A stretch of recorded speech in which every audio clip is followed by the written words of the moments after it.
या नदी पात्रात जे उपोषण आहे हे एकदम रास्त आहे।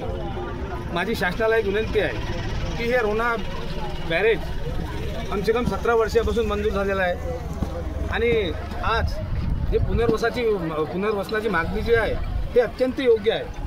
आज जर मूलभूत सुविधेसाठी जर उपोषण करावं लागत असेल पूर्ण गावाला, याच्यापेक्षा दुर्भाग्याची गोष्ट कोणतीच नाही।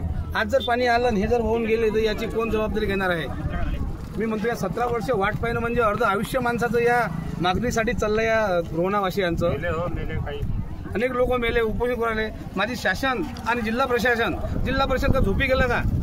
मला तर वाटते आज आजच हे निवेदन देऊन आजच बसले नसतील। 8-10 दिवसा अगोदरपासून यानं निवेदन दिलं असेल का हे जिल्हा परिषद झोपेल आहे का?